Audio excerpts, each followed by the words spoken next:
último que hice, pues lo que más estábamos inculcándole a las nuevas generaciones del periodismo es que dejaran el periodismo facilista. ¿Cuál es el periodismo facilista? Que todo te llega al celular, pues, ¿y ustedes creen que eso es periodismo? Eso es periodismo. No, no, no. Nos estamos perdiendo de la sensibilidad que uno siente con una noticia cuando va y la cubre. Desde que te montas en un carro, desde que vas entrando a ese barrio, vas mirando cada cuadra, cada casa, cada rostro y vas sintiendo algo que la noticia te toca y eso ayuda a hacer mejores descripciones de lo que vas a escribir. Y lastimosamente eso sí siento que se perdió. Gregorio Cano, conversa entre amigos, temas de actualidad, salud y entretenimiento.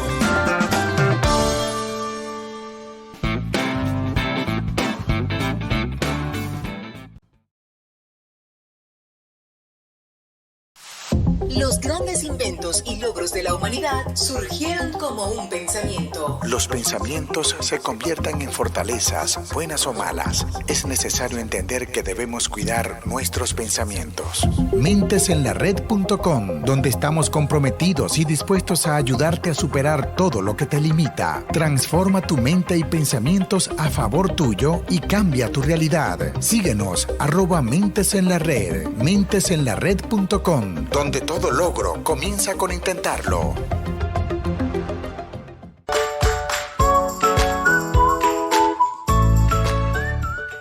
Buenas noches y bienvenidos una vez más a tu podcast Conversa entre Amigos desde Porto, Portugal. Yo soy Gregorio Cano. Les recuerdo que por favor nos sigan en nuestra página, le den like y compartan nuestro contenido. Es su forma de ayudarnos. Actualmente más del 70% de las personas que nos están viendo no están suscritas a nuestro canal y es la única forma de que YouTube le va a mostrar este contenido que nosotros estamos haciendo cada semana a más personas. Mientras más crece este proyecto, yo me comprometo a seguir mejorando la calidad del mismo. Hoy me complace tener conmigo a nuestro corresponsal de noticias aquí en Lisboa, a Juan Carlos Castaño, quien es colombiano, tiene ya un tiempo viviendo aquí en Lisboa y es nuestro más reciente colaborador dentro del equipo de Azúcar. Juan Carlos, ¿cómo estás? Hola, ¿qué tal, Gregorio? Muy bien, y también a todas las personas que nos están viendo, que conozcan de pronto un poquito más de mi vida en esta conversación que vamos a tener contigo. Sí, tengo que agradecerte por regalarme esta hora, principalmente a esta hora de la noche, así que a mucha gente se le complica un poquito, pero no hay duda que para mí este es el horario más conveniente con 2 bebés.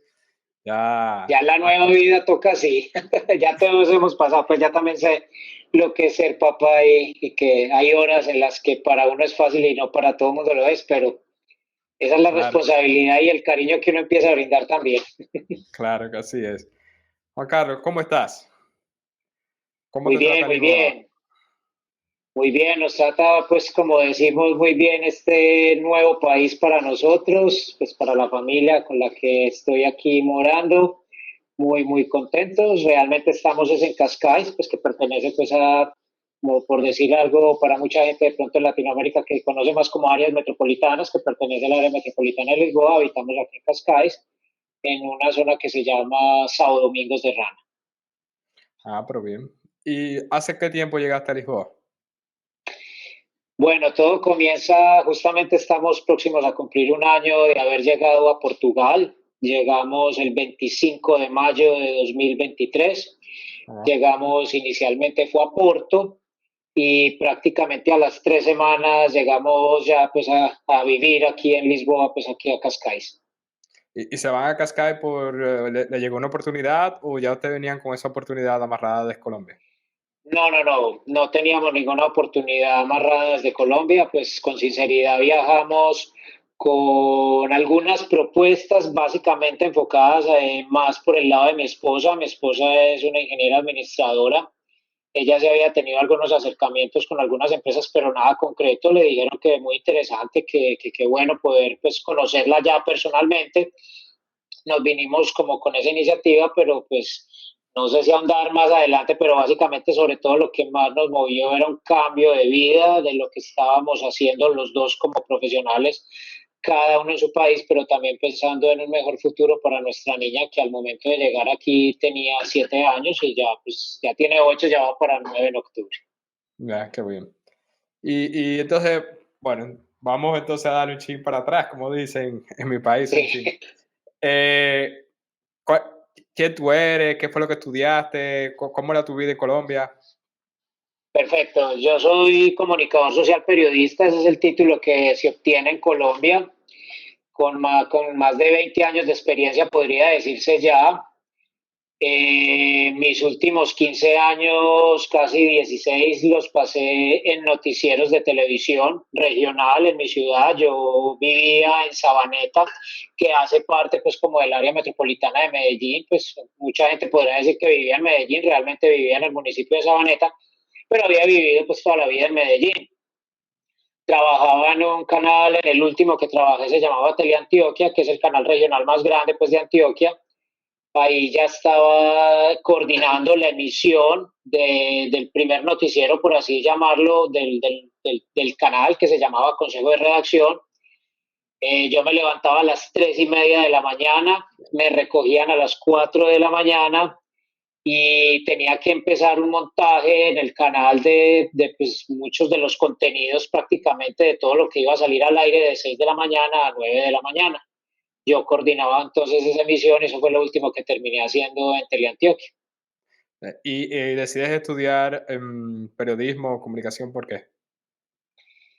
Esa historia es, digamos, como decimos en mi país, bacana, pues porque muchas veces hay personas que definen su futuro como lo que se avisoran o como que se proyectan en la vida ya en los últimos años de bachillerato, incluso muchos lo hacen después de terminar el colegio.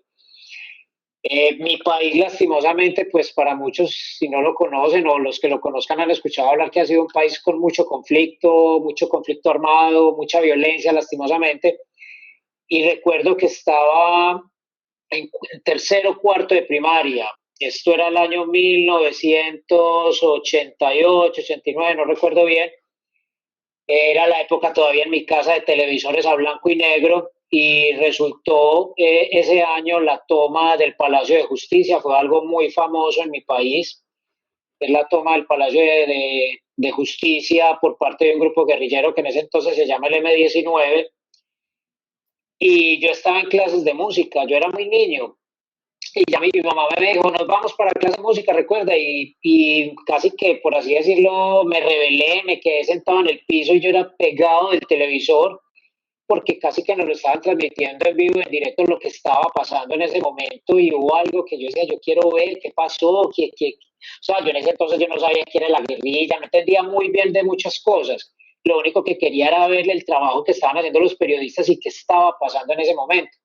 Desde ahí empezó como sobre todo un interés por estar viendo noticias y sobre todo en radio. Me gustaba demasiado la radio también la he trabajado mucho y ahí empezó como digamos ese bichito de querer ser periodista, de conocer más del país y ahí se fue yendo. Entonces todo arranca pues desde tercero, cuarto de primaria me empezó a gustar mucho el periodismo de televisión y de radio y ahí se fue escalando de a poco toda esa afición. Nunca te dio miedo con lo que le pasó a la nación o No, no, nunca la te verdad viste. no. Y la verdad no. De hecho, yo tengo muchos amigos y compañeros que saben historias mías, que saben que en el fondo a mí también podrían decir más de uno que puedo ser un militar fracasado o algo así, porque me hubiera gustado de pronto la carrera militar.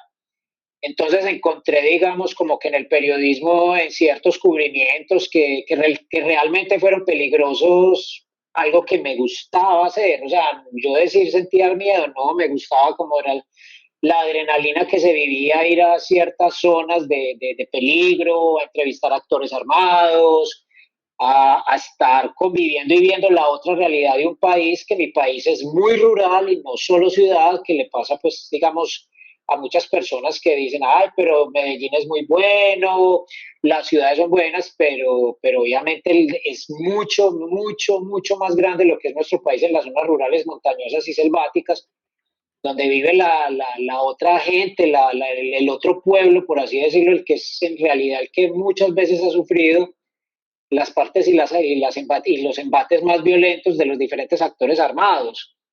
Y me gustaba mucho ir a hablar con ellos, convivir, que ellos fueran los que realmente le contaran a uno de primera mano qué era lo que estaba pasando y no solo lo que le llegaba a uno pues por los mismos periódicos, radio y televisión, sino que ya uno como periodista y como persona ante todo, pues porque uno primero es una persona, llegar y conocer y ver a sus ojos las personas y ver lo que le cuentan a uno y ver que la realidad a veces era bien diferente.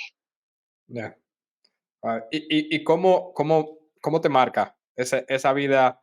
Porque Antioquia, Medellín, o sea, este es la zona o una de las zonas después del 94 que queda principal en el narcotráfico, si no me equivoco. El narcotráfico pues tiene más tentáculos de muchos años antes, pero realmente muchas partes del mundo comenzaron a hablar más de Colombia, obviamente, pues para nadie es un secreto, pues por el narcotráfico, por el apellido Escobar. Pablo Escobar pues es abatido en el año 93, en diciembre del 93, cuando eso yo ya estaba en la universidad estudiando comunicación social en Bolivariana, en la Universidad Pontificia Bolivariana, y realmente uno empieza a darse cuenta que es algo con lo que el país lastimosamente también se enseña a vivir.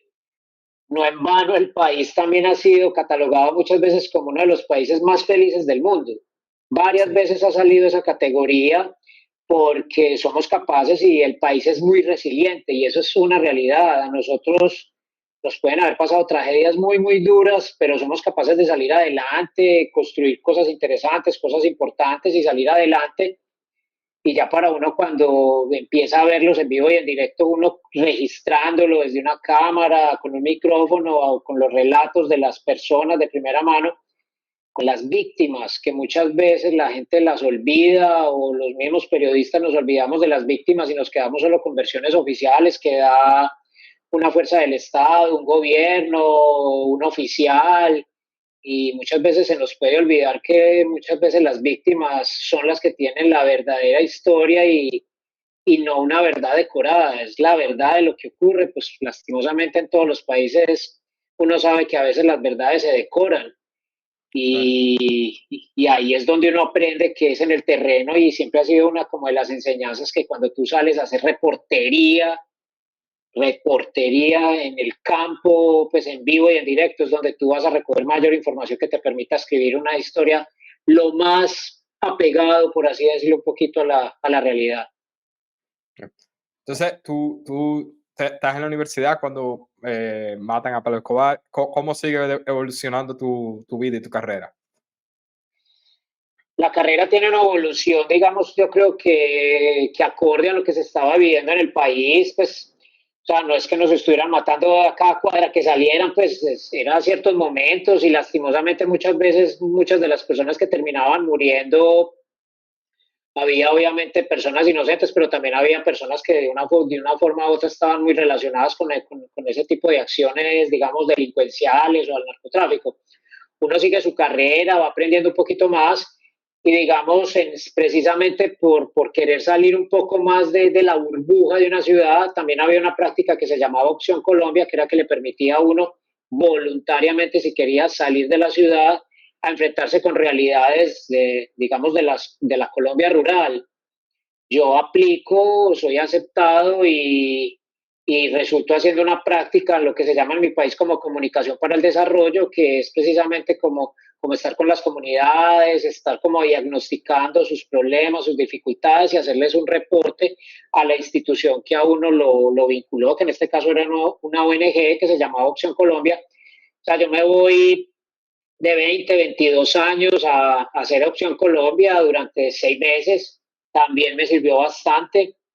Fue una experiencia, digamos, enriquecedora. Estuve en una zona algo compleja también por actores armados. No pasé ningún riesgo, pues realmente creo pues que uno igual muy joven a veces no Vale. se da cuenta y puede estar en una zona peligrosa y no sentirlo. Pero realmente me ayudó. Y ya después regreso, termino la carrera, empiezo a buscar trabajo y realmente ahí, pues con sinceridad, se viene un bache en mi vida de casi 10 años. Muchas personas también lo saben. 10 años en los cuales los trabajos que me estaban resultando eran de 3 meses, 2 meses, 4 meses, y la vida se puso así un poco compleja. También viajo, me voy del país a vivir en Costa Rica, duro allá un año, porque precisamente estaba tan compleja las cosas en el país para yo conseguir trabajo, me voy, consigo trabajo allá. Lastimosamente en Costa Rica me lesiono una rodilla jugando fútbol, pues de forma recreativa. Debo regresar al país. Se me va un año en 3 cirugías de rodilla. Wow. Y después de eso empiezo a trabajar en algo, en cosas que no tienen que ver con lo mío, ya en ventas de pensiones, o sea, seguro, es como por decir algo, pensiones, sí, pensiones. Sí. Y por cosas de la vida logro vincularme en temas de radio con amigos, y justamente un amigo de ellos me dice, ve, va a arrancar un proceso nuevo con un canal por cable, noticiero, ¿te interesa? Yo sí. Y arranco. En 2006 vuelvo y despego y desde ahí no paré. Desde 2006 empiezo en un canal, luego en otro, llego después a Telemedellín, que es otro de los canales grandes de la ciudad, y duro 12 años, 12, 14 años, y ya después llego a Teleantioquia también. Yeah. O sea, Debo decir básicamente, que tengo, debo decir que tengo 48 años, pues para y que no, más o menos, no para que más o parece. menos se hagan una idea que por qué sí llevo pues tanto recorrido. Yo te iba a decir, o sea, no parece. Yo estaba Sí, sí, tratando de relacionar, ¿no verdad? Porque pe- lamentablemente, yo tengo muchos amigos colombianos. Yo tuve la oportunidad de trabajar en Cemex, en la sí. cementera mexicana, y tengo muchos amigos colombianos. Y lamentablemente, lo digo de corazón, la historia que yo conozco de Colombia es más ligada a lo que va pasando con el narcotráfico. O sea, voy Sí, vinculando la cronología de Colombia con lo que iba pasando con el narcotráfico. Y cuando tú dijiste 20 años en el área, yo dije, "Oh, ahora fue que yo pude hacer la conexión de más o menos en qué periodo que tú estabas estudiando y ejerciendo tu carrera, claro, porque no claro. parece de 48 años. Tú no pareces de Sí, sí, 48 claro, años. claro. Qué bien. Es una realidad. Digamos, yo donde vivía en Medellín, recuerdo mucho en diciembre, estaba con mi papá, yo tenía, ahí tenía unos 16, 17 años, estalló un carro bomba muy cerca de donde yo Wow. vivía, y era un 31 de diciembre, y yo recuerdo que yo salí fue a correr a mirar qué había pasado, y lastimosamente sí, un carro bomba muy, pues a pocas cuadras de mi casa, iba dirigido contra un CAI. Un CAI es como un centro de atención inmediata de la policía, donde Mm. normalmente los instalaban en los barrios para brindarle seguridad y que la ciudadanía se acercara a esos puntos para tener la policía más cerca. Y en cierto momento, pues a ese fue otras cosas, pues yo no había empezado la universidad, yo estaba terminando apenas el colegio, y mi papá, ¿para dónde vas? Yo, no, yo tengo que ir a ver qué pasó, eso estalló aquí cerca, eso se sabe, y siempre ese tipo de cosas me llamaban la atención y quería saber qué había pasado, dónde había pasado, y yo arranqué por allá. Entonces, a mí el tema del periodismo, de ir más allá, de verlo de primera mano, siempre me ha llamado, pues, o sea, y más los temas de orden público, como se llama esta fuente en Colombia, son los que más me apasionan. Eh, y eso, ese periodo de 10 años, ¿cómo te construyen a la persona que tú eres hoy, de que tú, o sea, del conocimiento que tú tienes con la noticia?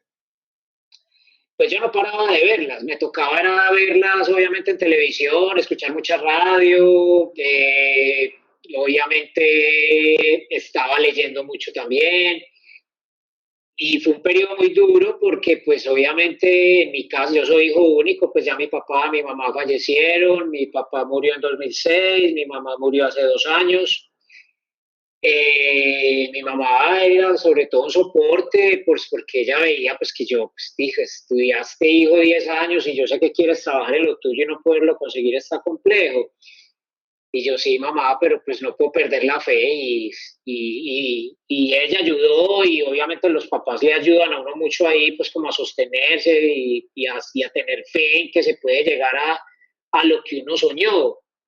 Y yo pues a fe que lo logré, pues porque yo no me arrepiento de nada y yo logré hacer muchas de las cosas que yo quise hacer en periodismo y me hace muy feliz. Y digamos, una de las cosas que por eso me gusta tanto el periodismo es que cuando llego pues aquí a Portugal, yo paso un tiempo y digo, bueno, voy a seguir, voy como ejercicio profesional, mental, de que me guste, me encanta, voy a empezar a la par también que va uno aprendiendo un poco más el idioma, quiero como ir mirando un poquito cómo son los medios acá, qué hacen, cómo manejan las noticias y después, bueno, voy a empezar yo a hacer como unas capsulitas diarias, como un resumen al menos de lo que desde mi concepto creo es lo más importante, porque si uno aprende también y más uno ya en los puestos que estuvo de coordinación, porque fui también subdirector de noticias también un tiempo, uno finalmente es el que hace consejos de redacción y termina decidiendo entre lo que le proponen a uno los periodistas. En mi caso, pues yo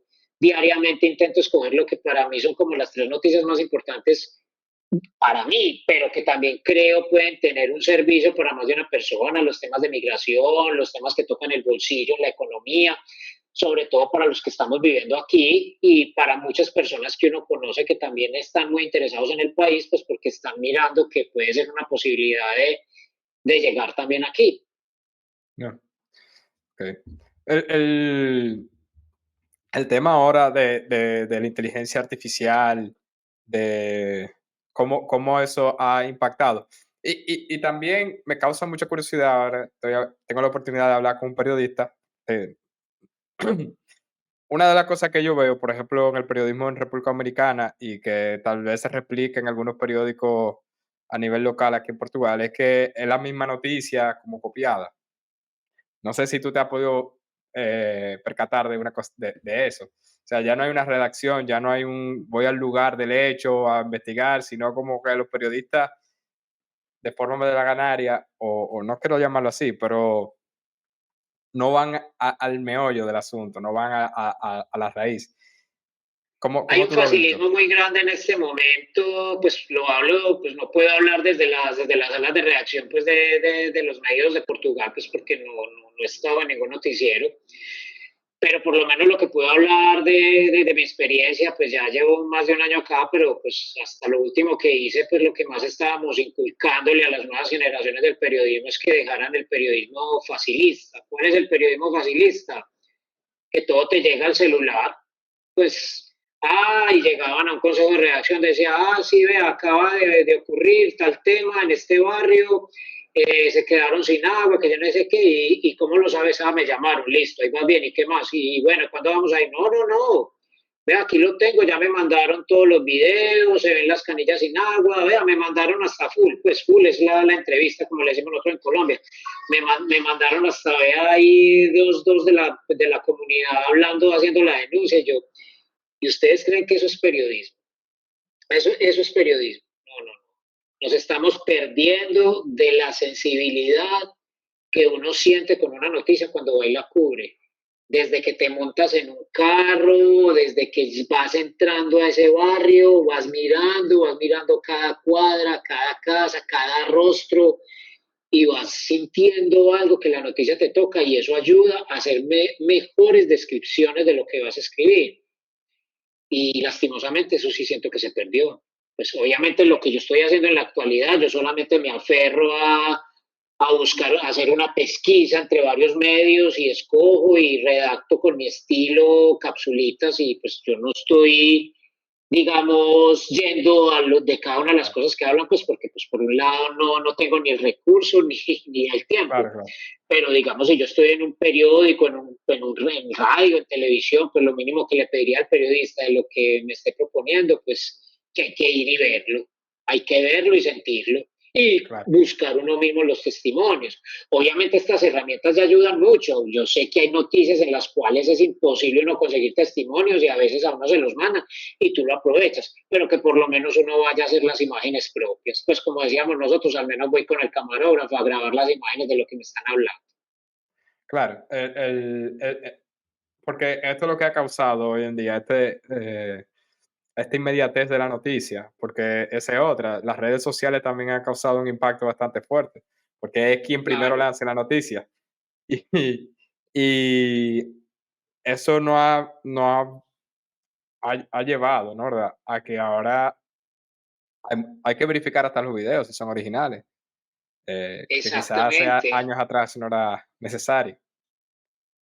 Estamos con mucho riesgo y sé que también hay mucho desconocimiento a veces en las salas de redacción del tema de derechos de autor. Pues yo sé que cada país puede tener reglamentaciones diferentes, pero en términos generales, a la hora de tú montar un producto en redes sociales, seguirá siendo las redes y la reglamentación es universal y corre uno muchos riesgos de demandas y ponerse en problemas. Pero también están ya aparte las redacciones del periodista cuando ya escribe la nota y también pues el robo de texto seguirá siendo también otra gran falencia de mucho periodismo facilista, pues que escriben muchas veces casi que se pegan de Wikipedia o lo que primero les muestre Google y ahí está el texto y uno ya casa eso muy fácil.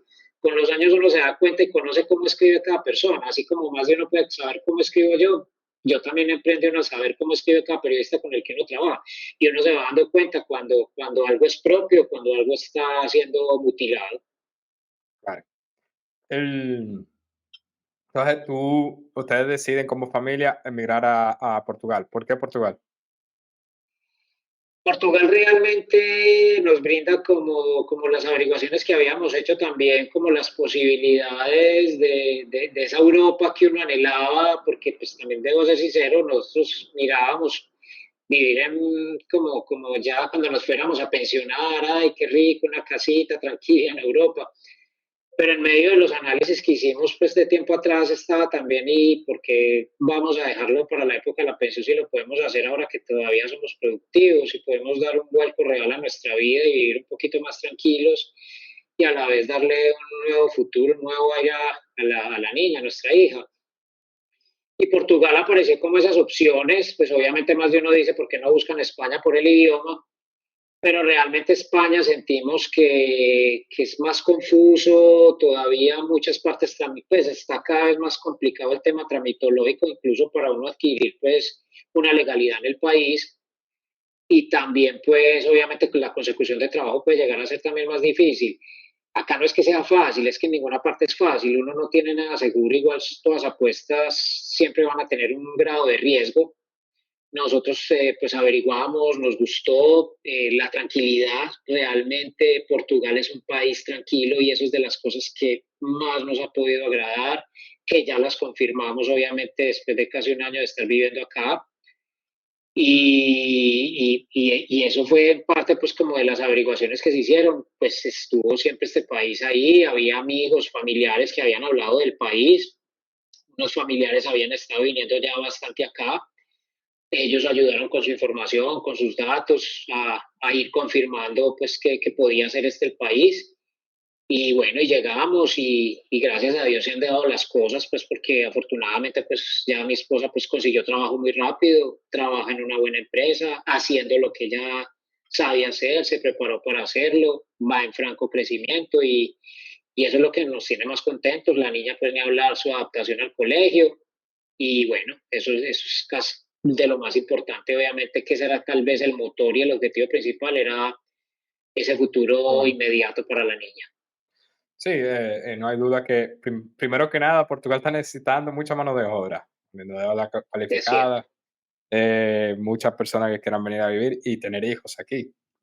eh, claro, que es el caso de mi esposa y yo, ya tenemos 7 años, yo tengo 7 años, mi esposa tiene 6, tenemos 2 hijos, los dos son portugueses y yo también he podido entrar en mi área y creciendo en mi área. Y también el tema migratorio, yo relajo mucho, yo digo que si los dominicanos supieran lo fácil comparado con otros países que es entrar por Portugal, todos vinieran a Portugal. Pero es obviamente cierto. por la barrera del idioma muchos no se atreven o le corren al tema. Eso es cierto, El, el idioma para más de uno prefiere no intentarlo y creo pues que es una barrera que se va logrando sobrepasar con el tiempo. En mi caso, pues yo no es que lo esté hablando muy bien, pero por lo menos sí entiendo lo que me dicen, lo que leo, uno ya va entendiendo y eso es lo más importante. claro, Pero uno va logrando salir adelante y a eso le apuntamos y aquí vamos a fe que muy, muy contentos, gracias a Dios. Qué bueno, qué bueno. Y para tu hija, ¿qué tal ha sido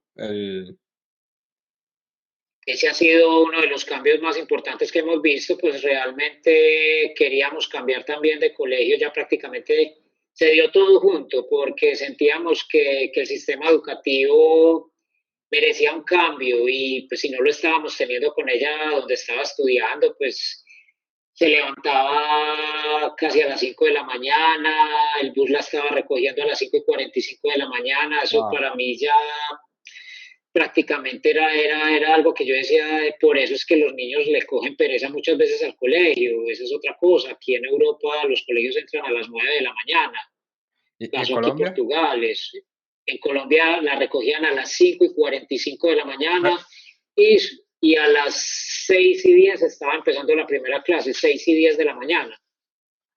Wow, no sabía.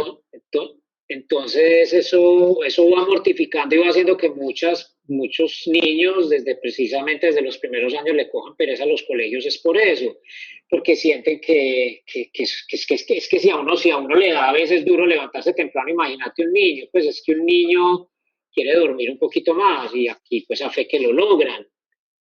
Claro. Entran No, a una hora a la cual se puede, entra contenta, se encuentra con los amiguitos antes de entrar a la escuela ahí en una plaza, juegan, como se dice acá, brincan, de todo. Ella llega contenta al colegio. El colegio le ayudó también en su adaptación con el idioma, ponen una profesora todos los días a que le enseña a los que no son de Portugal, entonces ella comparte con una niña de Pakistán, creo que había una niña también de Ucrania, no recuerdo dónde, y ya, pues la niña, pues casi que mi esposa y yo decimos prácticamente que ya es bilingüe, porque la niña es capaz de sostener una conversación por completa con todos sus amiguitos jugando en portugués y con nosotros en español.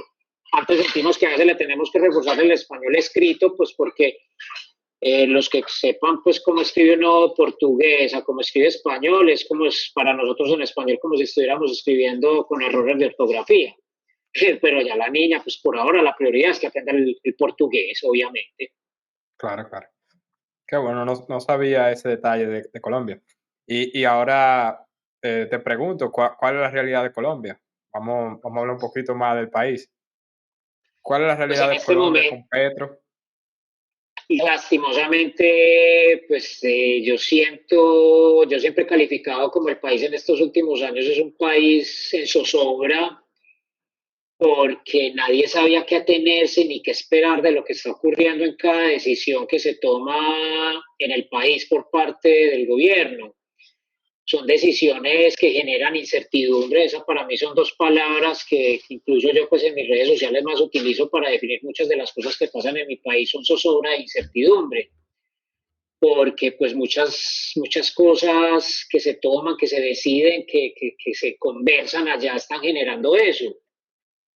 Digamos, los gremios económicos no hace, cada instante lanzan su voz de alerta, sus alarmas, que están bajando las ganancias, que se está yendo la inversión, que ya no se está construyendo. Digamos, el motor de Colombia era la construcción. Van 2 años seguidos en que la construcción va para abajo, va en picada, pues porque nadie quiere arriesgar a construir.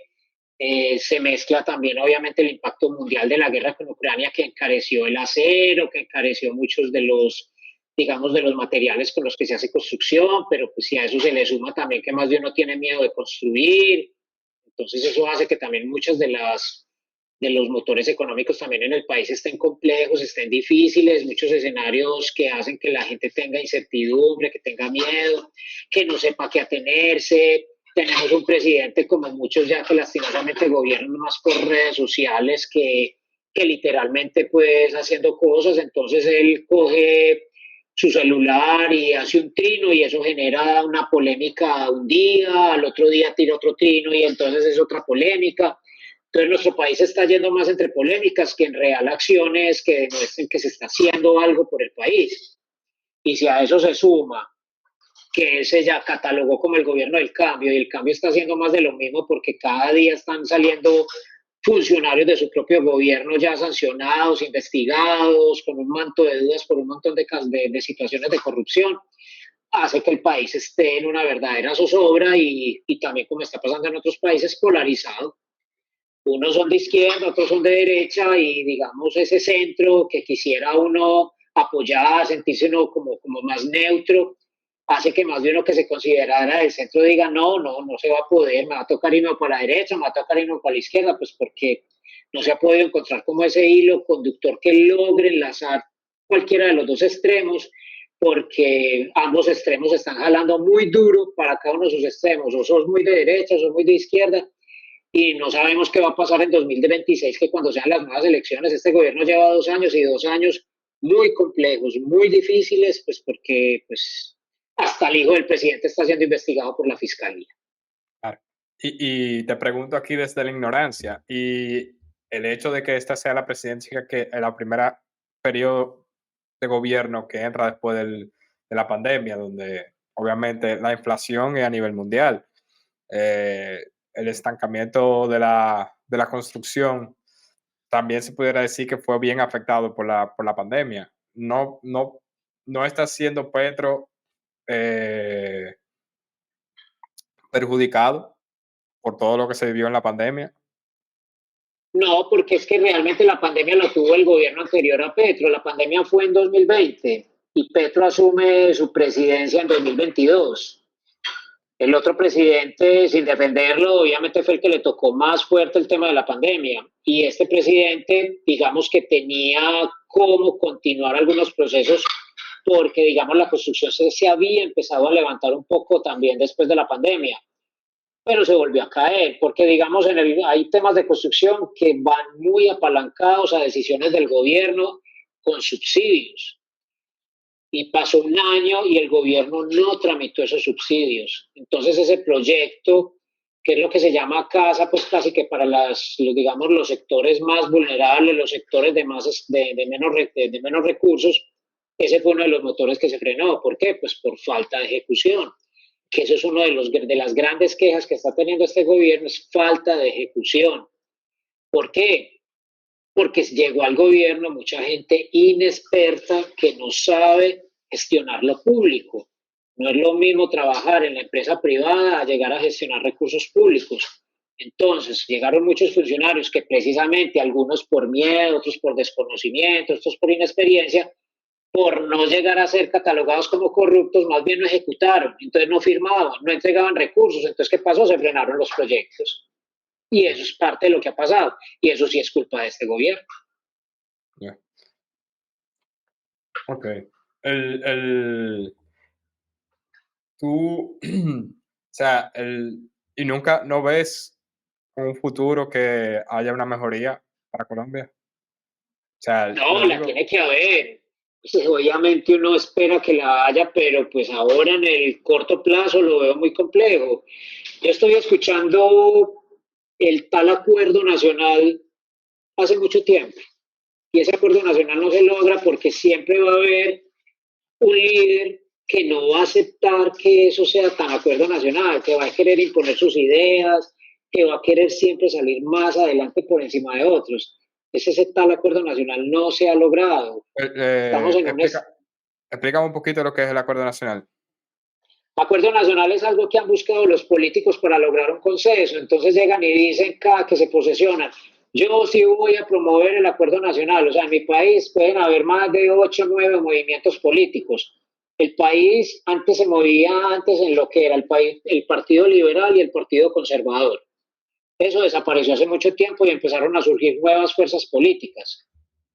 Y esas fuerzas políticas, cada rato, el que llegaba al gobierno de turno decía, voy a convocar un acuerdo nacional, precisamente para unificar todos esos partidos, para en torno a los cambios que el país pudiera necesitar, todos estuviéramos de acuerdo. Pero eso no se ha logrado. Eso ha sido imposible.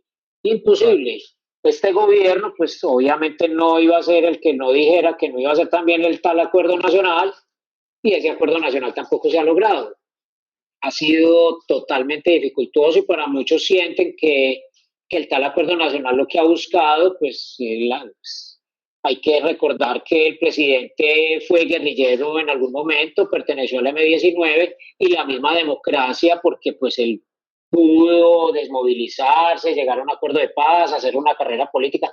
Petro es el mejor ejemplo que el país tiene una buena democracia, pues porque pasó de ser guerrillero a ser ya el presidente de Colombia.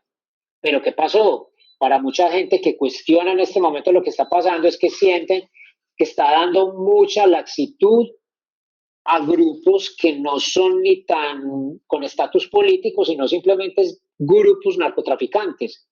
Y a todos los quiere meter en la misma bolsa para un proceso de paz que no se ha logrado y por el contrario en este momento en el país están pasando situaciones muy complejas también de seguridad y de violencia, pues porque se siente que se bajó la fuerza de ataque contra los grupos ilegales por órdenes de la misma presidencia buscando acuerdos de paz con ellos que no se han logrado. El país tiene acuerdos de paz que han sido relativamente exitosos con sus problemas, pero que han sido firmados y conocidos, el de las FARC, que lastimosamente pues le hicieron conejo al proceso y hay una disidencia que está causando mucho daño. Hubo acuerdos con paramilitares, hubo acuerdos con otros grupos que se llamaban el EPL, con los autodefensas, pero el país no logra salir de esa incertidumbre y de esa espiral de violencia. Se acaba un grupo y resurge uno nuevo. Entonces es bien complejo, bien complejo. Por eso más de uno dice que una de las grandes soluciones que podría tener el país también es que internacionalmente aceptara la legalización de la droga, que es como el motor que más mueve la violencia en Colombia, es el narcotráfico. Ya, claro, eso te iba a preguntar. O sea, eso de legalizar la droga, ¿crees que sería una chispa buena para Colombia? Creo que sí. Pero Hay mucha gente que dice, la legalización de la droga fuera de Colombia o en Colombia. no, en Colombia hay que Colombia. empezar por ahí. Pero obviamente Colombia no lo va a hacer pues porque tiene aliados internacionales que no van a permitir desde sus negociaciones que mantienen con Colombia llegar a algo así. Pero es demasiada la gente experta también que dice pues que una posible solución al menos desde Colombia sería la legalización, porque pues obviamente para nadie es un secreto que lo que es ilegal mueve más dinero. Cuando algo se legaliza pues ya deja de ser, por lo menos de generar las muertes que se generan al interior del país. Pero ya de ahí para allá ya viene el problema del consumo, pues acá en Europa el consumo es grande, en Estados Unidos el consumo es grande, pero pues ya son cosas de cada país empezar a determinar qué legaliza y qué no legaliza, qué tipo de drogas se legalizan y cuáles no, que ese es el otro tema complejo. Colombia ni siquiera ha podido poner en orden la producción como aquí del cannabis medicinal. Digamos, acá hay casi 4 o 5 productos que son vendidos legalmente en Portugal de cannabis medicinal. Y en Colombia eso es todo un problema. Imagínense Colombia cuánta riqueza tendría si desde los gobiernos y desde todos los estamentos se pusieran de acuerdo para permitir que Colombia fuera un gran exportador de cannabis medicinal. Tiene toda la materia prima, tiene el conocimiento, hay hasta universidades interesadas en el negocio, pero no se ha podido. Yo te escucho y me quedo pensando, el presidente de República Dominicana, antes de entrar el presidente actual, antes de ser presidente, llegó a mencionar la legalización de las drogas, pero después de ser presidente ha desistido de esa idea. No sé si él no ha salido a explicar como salió a explicar, a defender la legalización de la droga, por lo que tú dices, lo que si ya no es legal, entonces ya deja de haber un negocio. Primero le puedes cobrar los impuestos, segundo ya deja de ser ilegal y bajan los homicidios por parte de la droga. Él todavía, no sé si lo hará, ha dado una explicación por qué cambia su pensar. Estoy ansioso de escucharlo y ver. Ahora como no, eso seguramente se mueven muchas posiciones políticas y económicas en torno a eso. No en vano siempre se ha dicho que los grandes grupos delincuenciales y del narcotráfico pues siempre van a tener también políticos que les hagan lobby. Pues eso es una realidad. Si necesitaban lobby para legalizar ciertas reglas, para que los juzguen con menos fuerza o para que tengan acercamientos incluso para poderse entregar a la justicia, eso es lobby que ellos mismos mueven. El dinero mueve todo, eso sí, y en Colombia sí que se ha visto eso. Entonces, va a ser bien complejo, pero ante todo tendrían que aceptar, pues casi que tener los permisos de otras Vale. potencias del mundo para llegar a hacer eso. Te voy a aprovechar, voy a seguir aprovechando, ¿no? Es la relación Petro-Maduro, Petro, bueno, no sé cuál es el presidente en Perú ahora, o la Con presidenta en otra Perú. izquierda, no, pues con más izquierdas está la de Chile, está pues Con Jorge. Brasil, obviamente, con Lula. Ese es como el bloque fuerte de Sudamérica en este momento de izquierda. Claro, pues que hay medio ciertas declaraciones, algunas en contra de Maduro, incluso por parte de Boris en Chile, también de Lula, pero igual seguirán siendo un bloque. Ellos son el bloque de izquierda.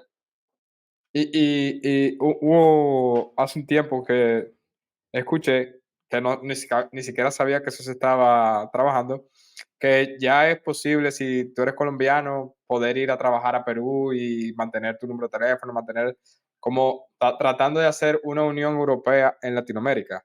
¿Esto es real? ¿Tú sabes alguna cosa de esta?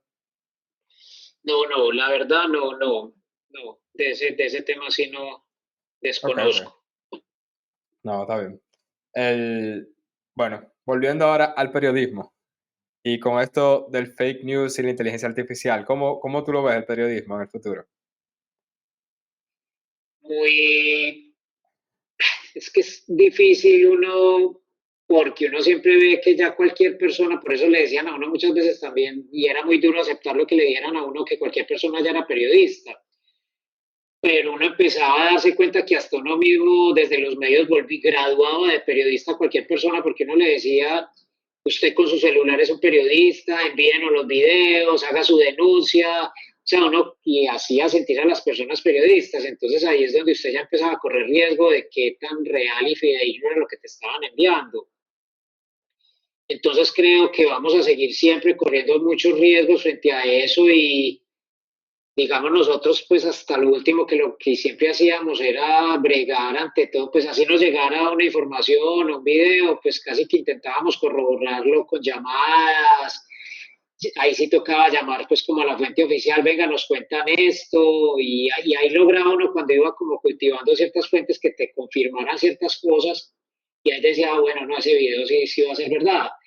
Pero siento que va a ser muy complejo, sobre todo pues porque digamos que por generaciones vamos a ser nosotros cuando ya lleguemos a las personas que son como los abuelos ahora, porque si algo hemos visto, quiénes son de las principales personas que más difunden las fake news, son los tíos de uno, son los papás de uno, son los abuelos, porque ellos simplemente les llega una cadena por WhatsApp, ay, ve, ahí dijeron eso, pan, y lo van mandando, y lo van mandando.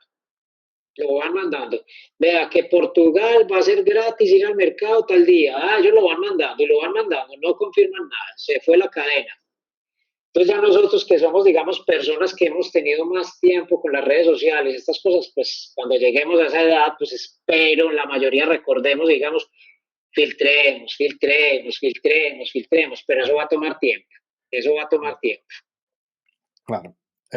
Juan Carlos, no te quiero quitar más tiempo, pero hay una tradición de este podcast, y es que yo le pido una recomendación de un libro a mis invitados para yo adicionarlo a mi lista de lectura. De lectura.